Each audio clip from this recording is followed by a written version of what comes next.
I was taking a road trip, and that's when I get a chance to listen to music. I used to drive a lot when I was younger, and I always just had different albums in and stuff.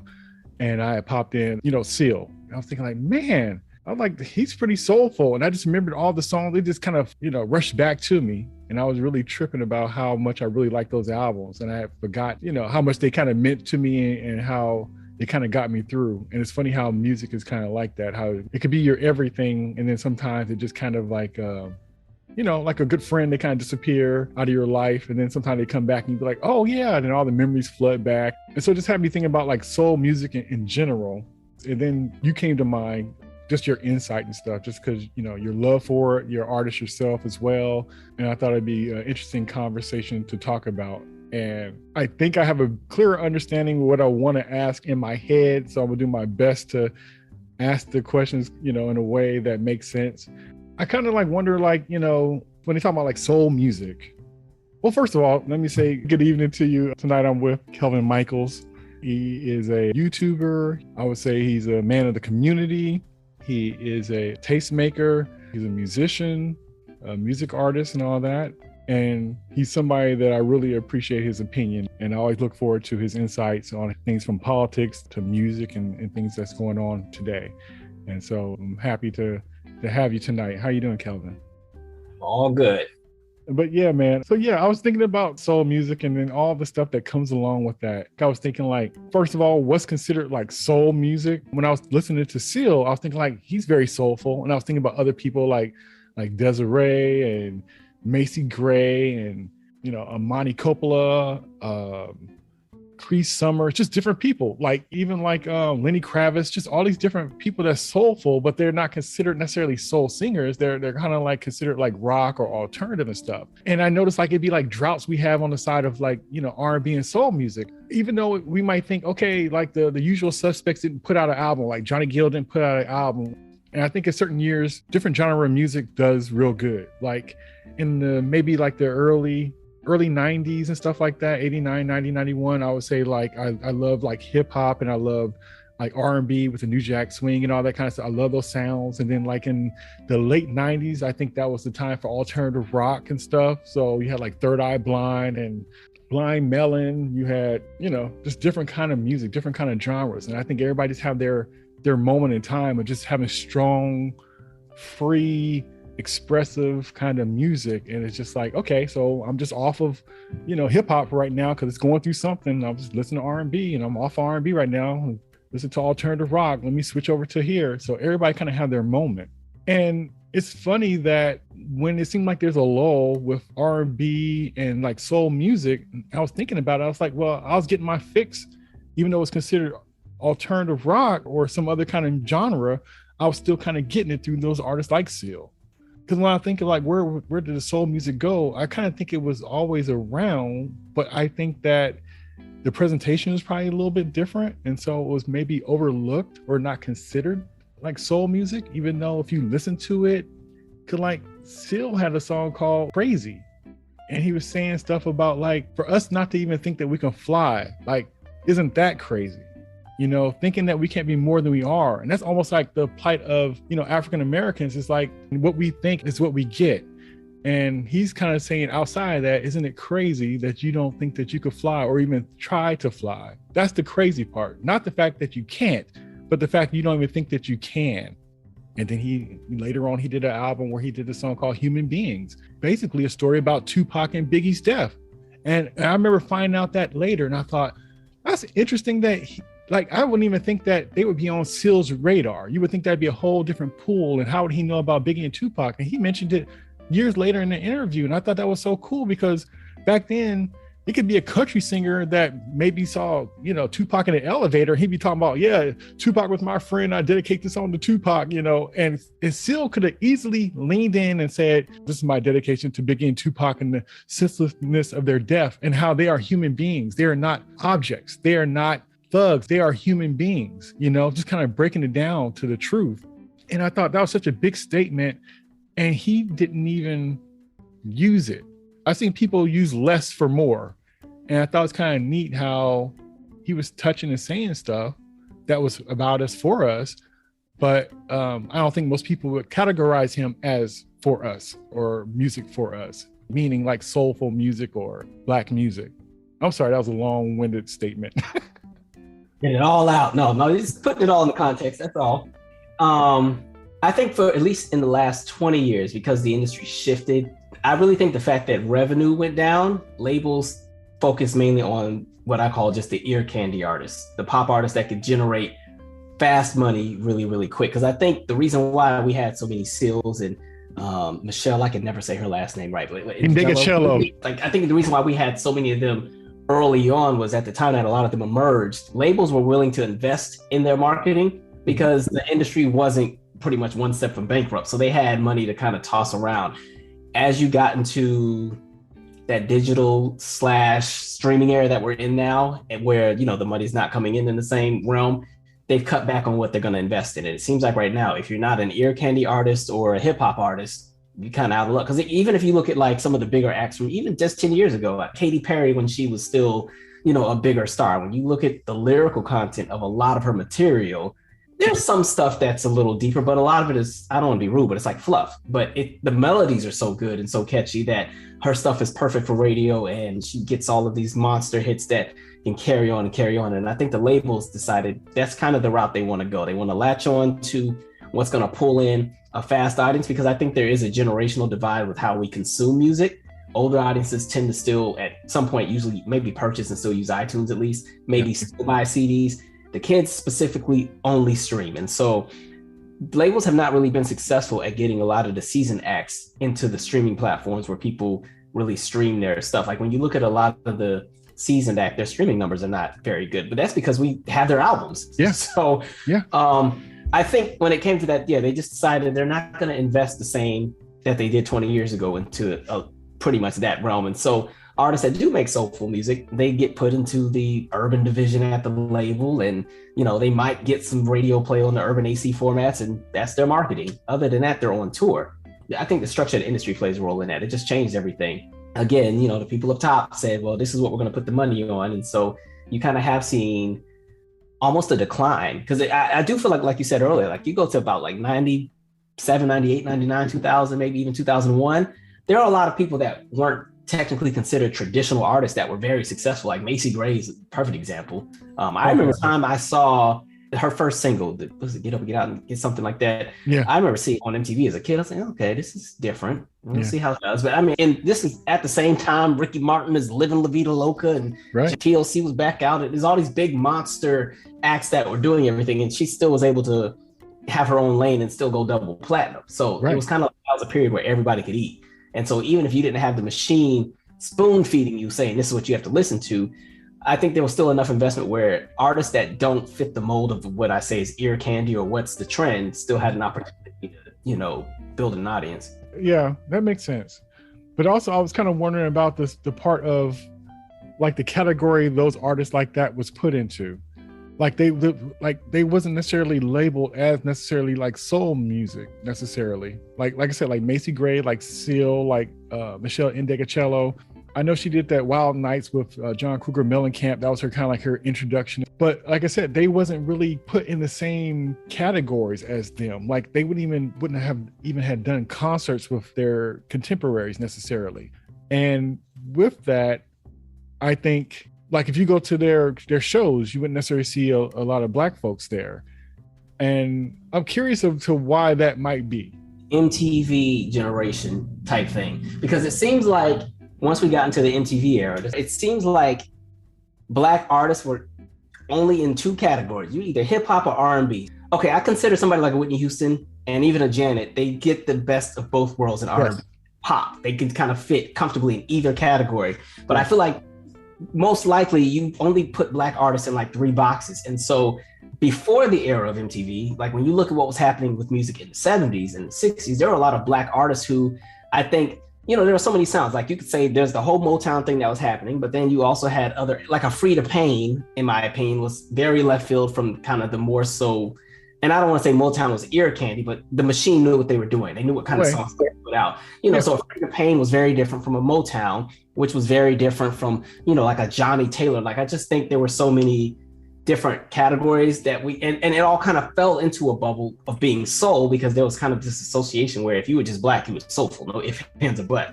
And then I think as we got into the later eras, especially as MTV became a thing in music videos and they started doing the more categories, for black artists, it was kind of like, okay, we've now accepted that if you're a black artist, the only thing you can do is specifically this, contemporary R&B or hip hop or kind of the Whitney Janet route of best of both worlds. Otherwise, we're going to put you in some other weird box. And so that's why all of them got put in alternative boxes. Because I think somebody like a Macy Gray or some of these other people would have been considered soul artists in the 70s, but they go to the alternative box. Lenny Kravitz as well. It was so interesting. I was watching some interview. It was talking about the, I think it was called the 1999 tour. I think it was that tour, but it was talking about Morris Day and the Time and Prince being on the same ticket and how this is when Prince is in Little Red Corvette mode. And so, he's doing his wonderful Prince thing, but, you just had Morris Day and the Time up there doing 777, 9311 and all the chocolate and all the stuff that's going to get everybody jumping. Right. And then you shift over to Prince, who's in this other space where they put it as rock and roll and put it as pop. But I was like, I still think even that was still technically soulful. It just was a different element. I think the industry limited and put soul as just kind of a one size fits all approach and didn't realize there's different layers to all of it. Because, they say, okay, James Brown is the godfather of soul and Aretha is the queen of soul. But I think with soul music, there's so many layers because look at how different Aretha and James Brown are. Very different. And so I think soul, as we got into the later years, they started putting all the artists in compartments. And then you kind of started seeing the category of just R&B soul, where now you can be, because now that definition of R&B soul is more like a Lettucey or pretty much the neo soul acts. And so other acts, like you said, like a Lenny Kravitz or a Seal or somebody, they don't fit that specific mold because their sound is a little bit more expansive. And so that's why I think they just throw them in like the alternative bubble. And I think that plays a role as to why their audiences tend to be a little less black at the shows because they were presented through the industry and through the media as, okay, these are alternative. Like even MTV used to do like Buzzworthy. Most of those acts had a Buzzworthy sign on their videos. Seal's a little bit, so he was out before then. Or even, it's a rock group. The guy just died a few years back. It's this black rock group. They covered Prince's 17 Days at one point. Talking about Living Color. Living Color, yes. Okay. But even them, I think a lot of the stuff they had was technically soulful, even though it was rock music. There was some elements where they jumped into a bit of everything, but they would never be considered that by the time we got into the MTV era. They were considered just, okay, alternative or rock. And then again, you go back to those 70s. A lot of the stuff that something like Parliament and the Funkadelics or Bootsy Collins or all of those different groups were doing then, they kind of dipped and dabbed in everything. And the reason we called it soul was because it was supposed to just represent what was from the heart. There was no distinctive sound as to how to define it. And so once the business model became a thing and it was about the money, okay, well, how do we compartmentalize these folks? And, that way we can divide up the pie for who gets marketed to what. So I think that's where we lost, what used to be, and it became more about just the business. Makes sense. Yeah, I was kind of wondering because it's kind of like they were still talking to us. They were just talking to a different audience. Mm-hmm. I won't say it's the exact same thing, but it kind of reminded me of how like hip hop acts have like mostly a white audience. And, and they're talking about the plight of people that looks like them. And so I thought it was just kind of interesting. So in situations where you do have these folks that are soul singers, how do they get, black folks to look past the category line? Like, how would they fix that? Like, I just love music. So I'm exploring anyway. So I'm kind of looking everywhere. So I would come across it, I'm sure, just because I was just looking and just kind of didn't just sit on one radio station. But even in the Bay Area, until later on, we kind of had stations that played everything. Like, we heard everything. Like, growing up, it'd be like, Aretha Franklin, Stevie Wonder, the Carpenters, Simon and Garfunkel, just whatever, the Eagles. You would just be all on the same radio station and you just kind of heard everything. And so everybody just kind of liked the same thing. And then later on, they did kind of start separating it out. So yeah, you made a good point. Radio, I think like rhythmic stations, used to fill that void where they played a bit of everything. Because when I think back to being like 4 and 5 years old, a lot of the rhythmic stations back home in Washington State, they played the popular R&B, hip hop, pop songs. And then out of nowhere, they played I just think back to how popular house music was at that time.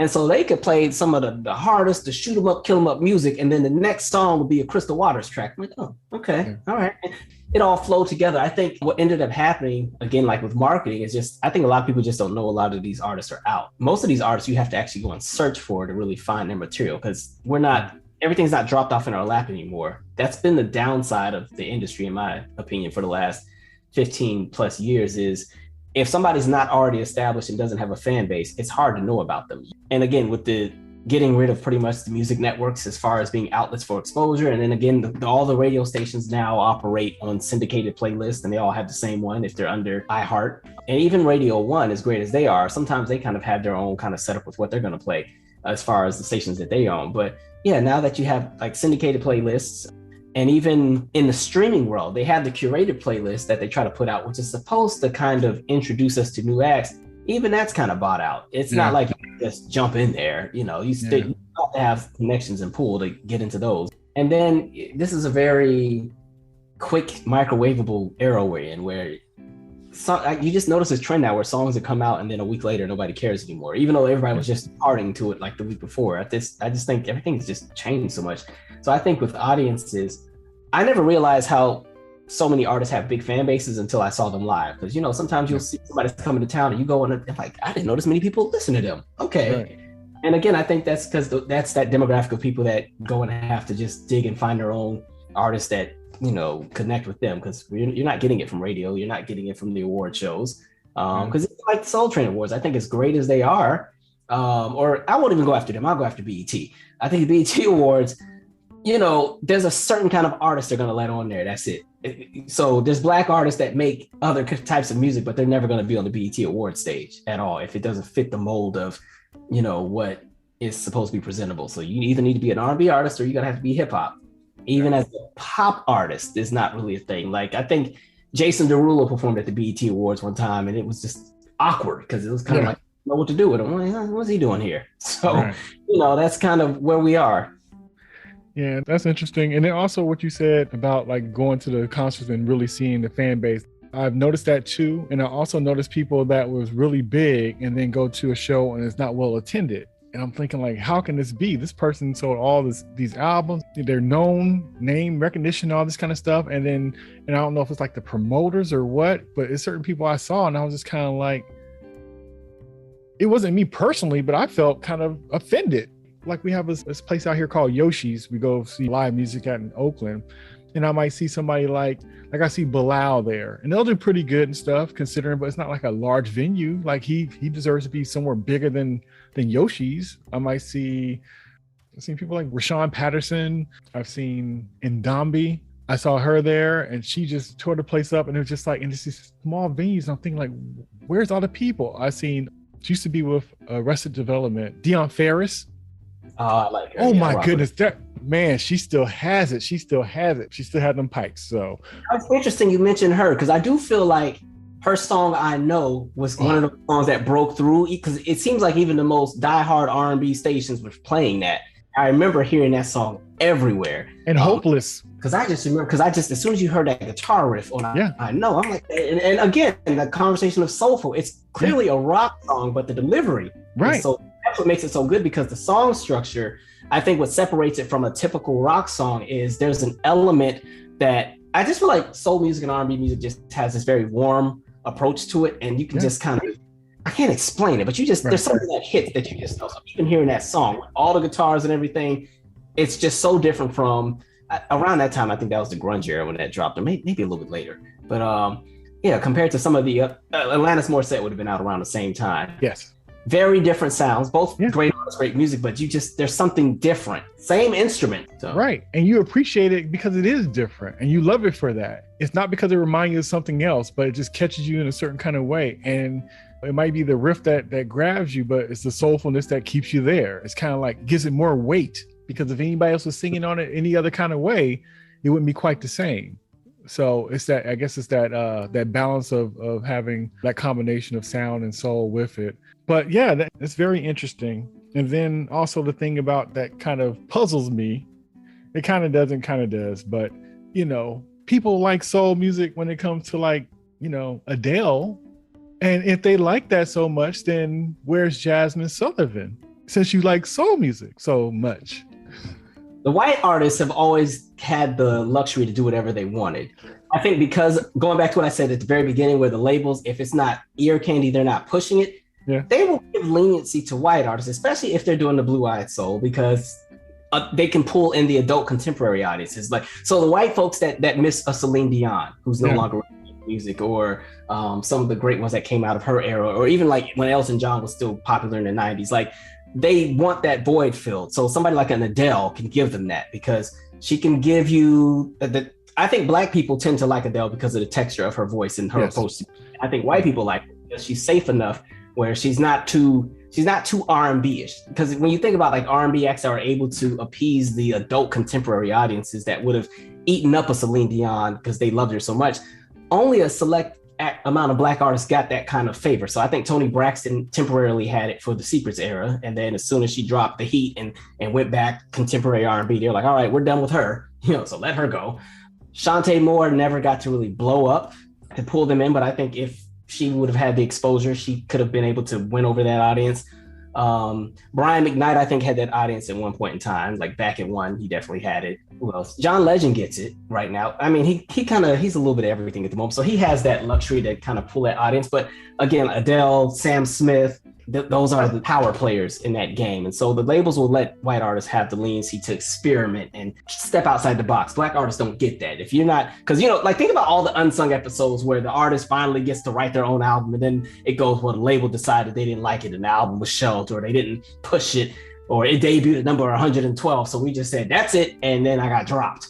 As opposed to, if a white, like, Adele, the last album was 2015? That was like 6 years ago. She gets the graceful period of 6 years to really create. Only person we have that got that kind of leeway is Sade. She's the only one that can leave for that long. And then Maxwell kind of too, that can leave for years and come back on the same step that they left on. And I think Maxwell can get it because Maxwell's core audience is still Black. Like, I think his core audience is Black. In my opinion, I think white audiences can be fickle. They jump ship really quick. I just don't, other than the heavy metal hair bands of the 80s, I don't see a loyalty to artists coming from a lot of like white demographics. Well, once we don't connect with them, they move on. But I think Black audiences tend to be very loyal when they can be. That's why I think like an Alexander O'Neal can still tour, or SOS Band, or Frankie Beverly, who pretty much at this point, he no longer has his voice, but he can still sell out an arena because we will go and have a good time no matter what he sounds like, just because there's a loyalty that is there. I just think Black artists don't get the backing to maintain it. That's kind of what separates them from like a lot of white artists that have bigger push. And so I think, again, just that adult contemporary audience, in my opinion, is the current audience that buys music, as far as they're still purchasing projects, just huge amounts. Like Adele selling 1 million copies.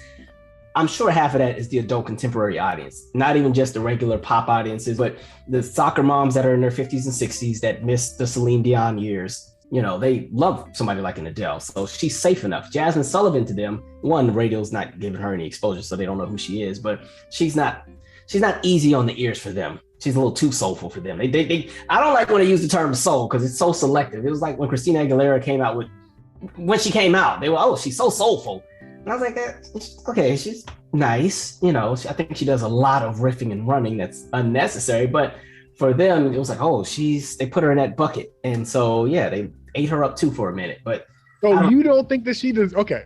So, so Christina Aguilera, you don't consider her like an artist? Like, okay, I'm not saying Whitney Houston. I'm not saying Whitney Houston, but Whitney Houston. Celine Dion, she's not my cup of tea, never kind of was. But, so when it comes to those kind of singers, you wouldn't put Christina Aguilera up there? I consider her a power vocalist. Yeah, definitely with that. But I think with each album, she changed her sound every album. So The first album is very, very pop, even though she had I Turn to You, the remake, and it was a very adult contemporary song. Yeah. I think it's a really great vocal delivery on that one. Mm-hmm. The next album, honestly, she goes a lot more R&B, hip hop influence. Yeah. That's what she considers her soulful project. And I think there to an extent it can fall in that lane. And then the album after that is Back to the Basics, where she kind of pays homage to, almost like the big band sounds with everything and the Etta Jameses and all that. And then she shifted and went Lady Gaga-ish with like the Bionic Project. And then what's after that? Flotus was the next one, that's kind of when people stopped paying attention. And then the one that just came out, I think 2 years ago, was very R&B hip hop influence. So she's kind of shifted. I think her vocal delivery people put her in like the soul box. I never saw her as that. I just think she was a strong singer, but I don't know. I could be wrong. You could be right too. And then also, a thing that made her kind of seem like the credit of quote unquote soul was being next to Britney Spears. Yeah. When this is what you did, and then you got her doing this, like, oh yeah, the other one. I understand the other one is more popular, but that one right there, that one. Especially as a kid, I did rock with Christina, especially even the first era, because again, she was in that bubblegum era, but because that Genie in a Bottle stuff. Not that song, but the what was it? The I Turn to You and the What a Girl Wants and the Come On Over Baby. Like, because she could sing, the delivery on those ear candy bubblegum songs, it was a perfect combination. But it's something that's only encapsulated in that specific era. That only worked for 1999, 2000. You couldn't do that by 2001 because industry has shifted and they went a little bit more R&B influence. So then come 2002, now she's getting dirty. So I was like, okay. Right. That was very interesting. And you got Redman and Meth in the video and rapping on it. It was like, okay, this is different. But again, the Celine Dion audience that would have taken to her after she dropped I Turn to You is no longer interested. And that's also, she had that song with Ricky Martin, the Nobody Wants to Be Lonely, which again is another one of those adult contemporary, easy listening for the school administrator at the suburban school to play in the office type of stuff. So good point. But okay, so I like that point that you made because it made me think of how I even kind of felt a little bit, and I love her, but Fantasia. So her claim to fame was that Summertime, and then her album comes out and she's saying shout out to all the baby mamas. Even I was kind of like, this is not where I came for. I think that album is interesting though, because I think she gives you a bit of everything. Ain't Gonna Beg You and the Free Yourself, the Truth Is. And then again, that adult contemporary, she has the You're Always on My Mind.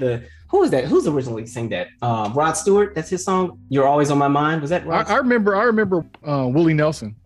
Maybe it's Willie Nelson. It's one of them, but she had that remake on there with Pool, and then the I Believe song, and then the Summertime.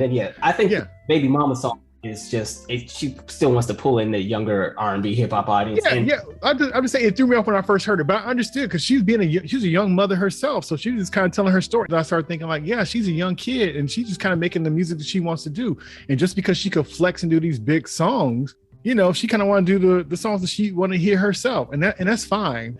Because I like that first album, but I was kind of thrown because I thought I was going to get something else. But I hear what you're saying, because I'm sure the people who thought they're going to get a whole album of Summertime, all those crowds from American Idol who was just waiting to buy that album, like you said, heard that whole album, just kind of like, we're going to switch this right on off. I feel like her audience shifted in the middle of that album era. So the initial interest is there, because I know the I Believe song was a huge hit on adult contemporary radio. And I think by the time she came out with Truth Is, because I remember she premiered it on like the AMAs and performed it. Truth Is, as great as it is, I don't think is for that adult contemporary audience because it's too R&B for their liking. So I think they lost interest, and then the R&B fans kind of came in and said, we got her, don't worry, y'all, we'll take her. Because I think even when you get to the next album, when she drops Hood Boy, I was like, she totally said, I'm just going to do what I want to do. So, all right, at least it has When I See You, but I love that video. It's so sweet. When I See You song, that just put a smile on my face every time I even think of that song. That's one of my favorite songs by her. It's just something about that, the way she's singing it. It's simple, and she's just singing all over that thing. I like that Tom Joyner. I like that more than the studio version. She performed it on the Tom Joyner Morning Show in the the Red Velvet Lounge he has. It's on YouTube. She got look that up. Dress. That's like the best performance of that song ever. Okay. That one knocks. I got that on my playlist in the car. I'd be in a full concert. I gotta check that out. But I love her, and I saw her live. Like, it felt like church. Like, I had a moment watching that performance. I think with Asia, her gift is, she, in my opinion, almost like how an Aretha can sing anything. She could drop a Respect, or she could give you a whole album full of jazz standards. Yeah. Like Bridge Over Troubled Waters, as simple as that music is. Way left field and Who's Zooming Who. So she can kind of fit into any realm. I think Fantasia did that too. And I think that's why they let her kind of experiment with a bunch of sounds. Because when you have the voice, you can do a whole bunch of stuff. So yeah. But I thought it was kind of interesting. But it still trips me out, the fact that they'll take a hood Justin Timberlake, but then that same audience won't seem to see Usher, even though Usher was there the whole time.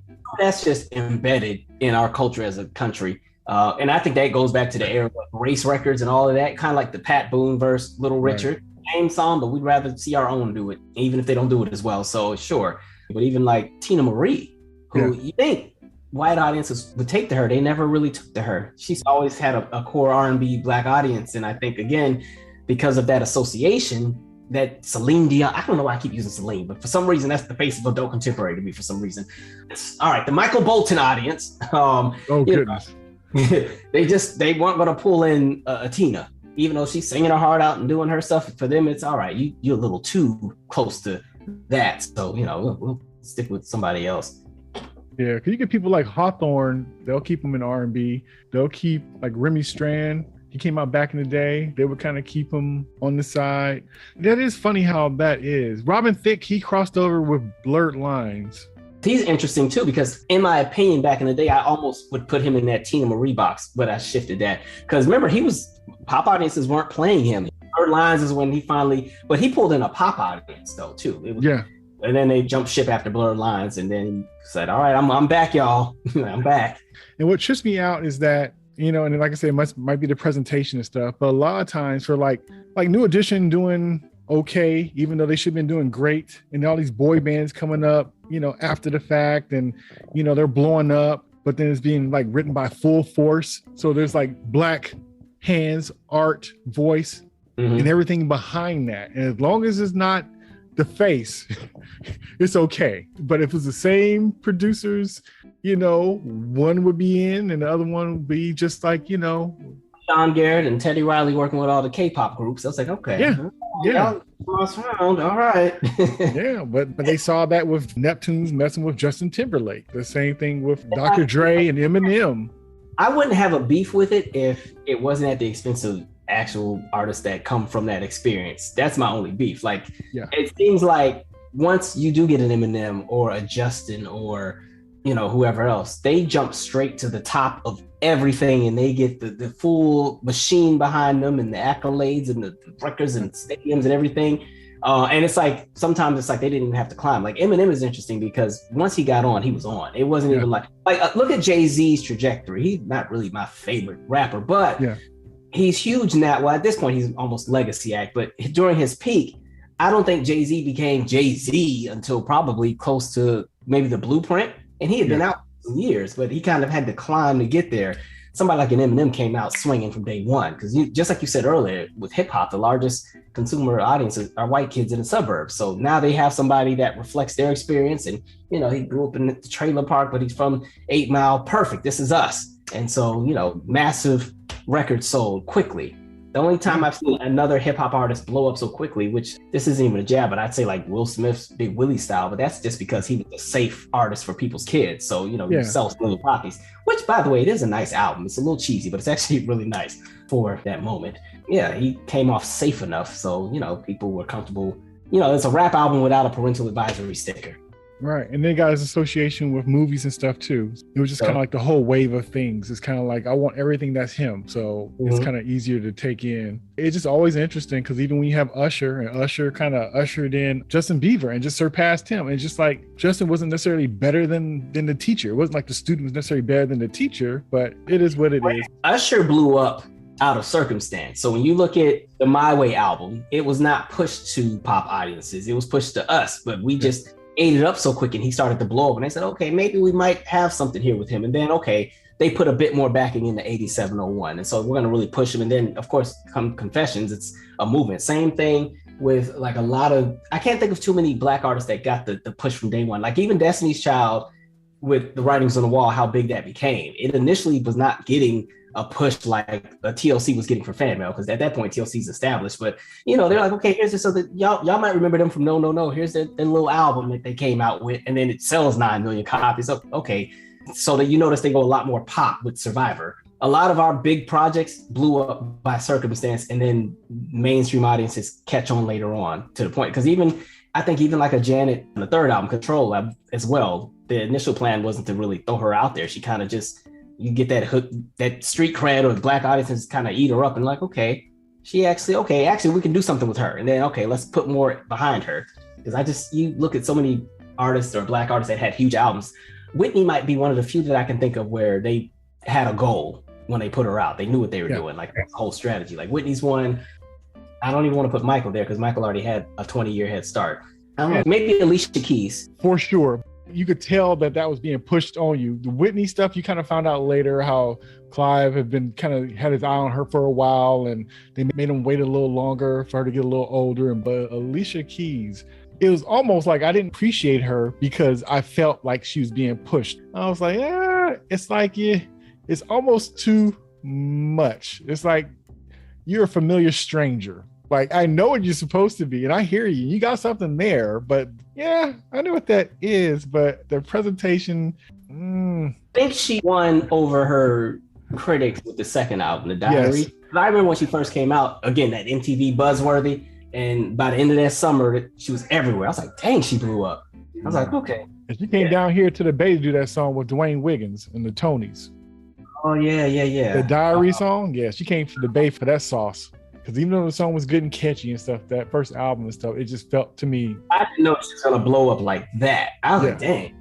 I mean, I still love the music, but I think it was the second album is what pulled me in, where I was like, okay, I'm a fan for real now. I did appreciate her performances and stuff she had during the first era, but again, it was kind of unexpected. But you could tell that there was a push to really put her out there, because again, she had come out around the same time as India Arie. I remember they both were out at the same time. Yeah, I love her too. India did blow up, but again, I think she blew up out of circumstance. I think you can see the difference in how they were both put out. But she went on the Oprah show, and they finally gave her some time to really blow up. That's what it seems like. When we say she blew up, when I say circumstance, I mean like they're put out there. Nobody knows how they're gonna do. Hardcore R&B audiences really take on and start supporting, and then the label sees the numbers are doing really good. So like Keisha Cole, because remember, like she came out with about 3 or 4 singles before she really jumped off. So she was on the Barbershop soundtrack with that song with the Luther sample. She had the I Changed My Mind. She had I Just Want It to Be Over. Around the time she dropped I Should Have Cheated is when her numbers started to pick up, because she used to go on the radio shows complaining that nobody was buying her album.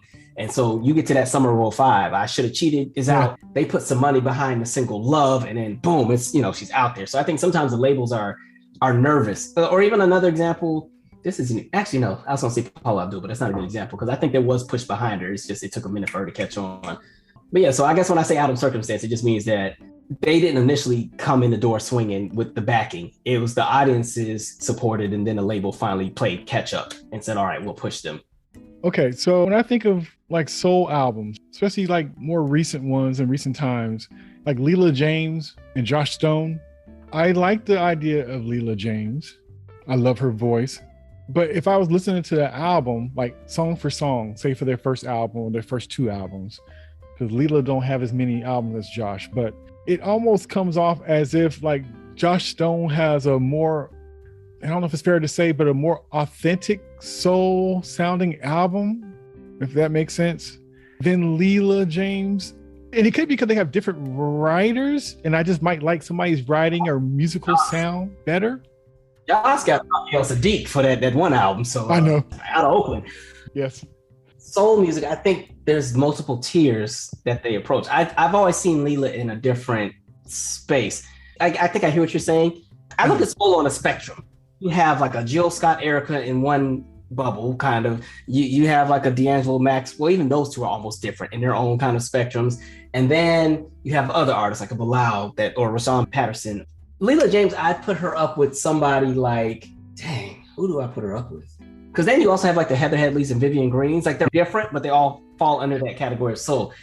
I think Leela James, because she has such a heavy pocket that she sings in, I don't know if it makes it harder for them to figure out what to do with her, but I always think of her song called Fall For You, I think is the song. That song when I think of Leela James, but she has a bunch of other stuff. Because then even Angie Stone, it's like, well, they're all in these different categories, which makes soul so interesting because there's not a one size fits all formula. I think Joss I just think she had some really good backing, and I think because she knew that she was a white woman coming into this field, she had to come correct, so she worked really hard to make sure she did. But I will say, even though I liked her albums better, because I remember them kind of being around the same time, and maybe my expectation was different. Maybe I thought that Leela's stuff, not her singing, but her music and stuff and the song types and stuff would be closer to what Joss had. But I will say, and it takes me a minute to get over it, but when I first hear Joss singing, it sounds more like she is singing her interpretation of how a Black person would sing it. It doesn't sound necessarily authentic to me, but she has really good songs and I like how she's singing on them. But it's nothing compared to like a Leela James, where that's just you know, you can spot it a mile away. I think for me, when it comes to like, I guess the Blue Eyed Soul acts, Amy Winehouse might be the only person I felt. I was about to say that. Like her music can connect with Black audiences, Yes. but I never felt she was trying to, it's just what, because even her delivery is very different. Like songs like Best Friends, I'm like, this is different. Okay. When I first heard her, I thought it was an old Black woman. I heard a song that she had, our local radio station, KPFA. They were playing it at the beginning of a show. And I'm like, boy, that voice is kind of haunting. You know, it kind of reminded me how Macy Gray was. It's like, I didn't know how to take her voice. I liked it. Like, I'm hearing it, but I couldn't hear it right. It's almost kind of like how, well, I wear glasses, but if I have my glasses off and somebody was walking towards me, I see them, but the information, what they look like, doesn't make sense until they get close enough. And I'll be like, oh, okay, I get it. So with Macy Gray, that voice was just haunting. I'm like, what is this? I didn't know if I liked it or not. It was just so different and it sounded good. So I was like, well, she don't seem like she has a good singing voice, but she sings beautifully. She just have her way of doing it. And so it took me a minute to take it in. And once I did, I just fell in love with it. But I like kind of different sounding voices. Amy Winehouse, it was the same thing. And I thought it was like some old Black woman. And when I seen who she was, I'm like, wow, that tripped me out. But to me, she's very authentic sounding. It's funny that you mentioned her, 'cause I was going to mention her. Like, for somebody like her to be as big as she is, where is the Black version of her? And if she is out there, she should be getting the same attention, love, respect, and all the rest of that stuff. Like, I appreciate Amy Winehouse, and I love her music. I was a big fan of hers and felt slighted when she passed away, you know, selfishly thinking about all the music I wasn't going to get from her because she had just did so much with that Fade to Black album. Like, that's the album I listened to during a time where my daughter was being born, and me and my lady, we would just listen to that album all the time, even to the point of when I had a show and we were in the gallery and we were just playing it in the gallery. And I remember just walking around, listening to that music and, you know, getting ready for my daughter to be born. So I just have a connection to her and her music. And yeah, it was just special. Best Friends was my song. I used to play that over and over. It's just her and a guitar. Going back to like what you're saying, like somebody that's a Black parallel to that. I don't know if there's one for her, but I always felt like in regards to Adele, I always thought Rebecca Ferguson from the UK would have blown up more. I don't know if you heard, but her tone and texture is, and she never blew up for some reason. Because I was like, she has an amazing voice. So I just knew she'd be one to look for. But I'd even say the same for even Emily Sandé, who is a little bit more pop.